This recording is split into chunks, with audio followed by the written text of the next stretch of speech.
wabarakatuh. Salam sejahtera bagi kita semua. Salam Om Swastiastu, Namo Buddhaya, salam kebajikan. Perkenalkan, nama saya Cinta Putri Sakina dari Program Studi Manajemen Fakultas Ekonomi dan Bisnis. Di video kita kali ini, kita akan bahas hal yang sering dianggap sepele, tapi sebenarnya penting sekali buat keamanan kita sebagai konsumen, yaitu pelindungan data pribadi.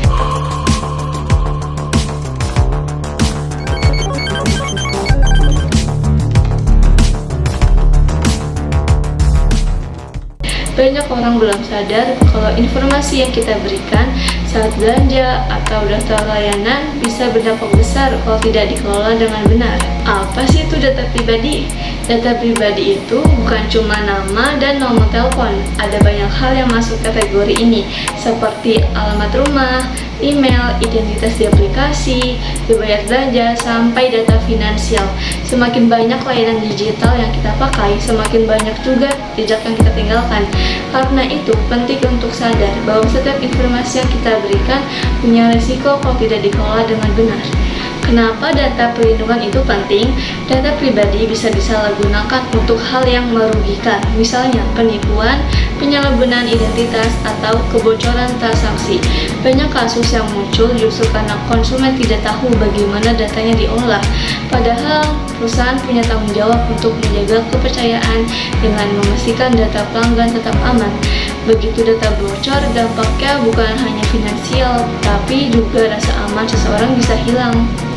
Di Indonesia sendiri sudah ada Undang-Undang Nomor 27 Tahun 2022 tentang Perlindungan Data Pribadi.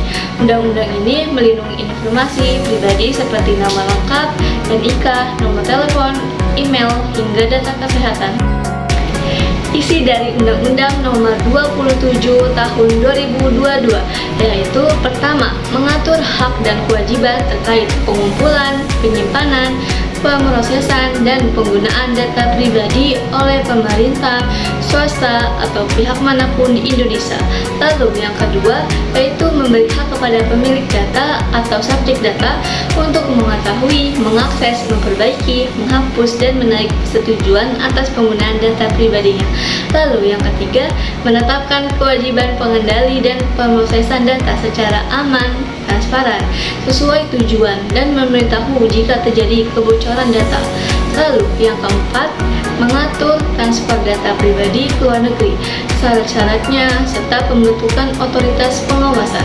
Lalu yang kelima, memberlakukan sanksi administratif dan pidana bagi pelanggaran perlindungan data pribadi.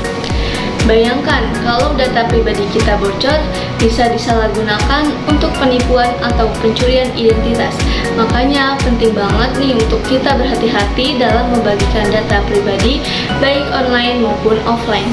Cara melindungi data pribadi yang benar, yang pertama, jangan klik tautan dari SMS atau email yang tidak jelas sumbernya.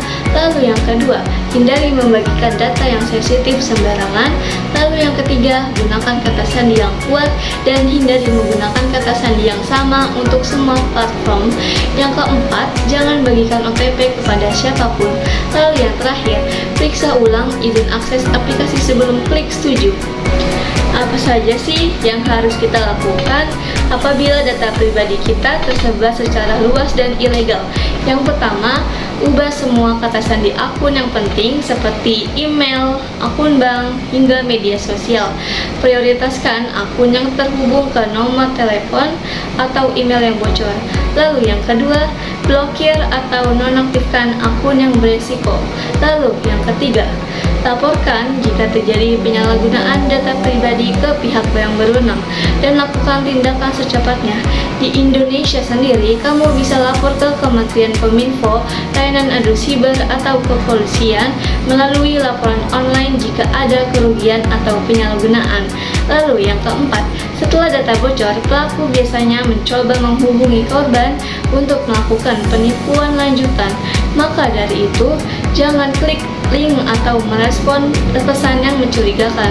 Lalu yang kelima, simpan bukti seperti screenshot pesan, email, atau aktivitas mencurigakan sebagai bukti kalau kamu perlu membuat laporan resmi. Terima kasih sudah menonton sampai akhir. Semoga penjelasan tadi bisa bikin kita semua lebih sadar betapa berharganya data pribadi yang sering kita anggap sepele.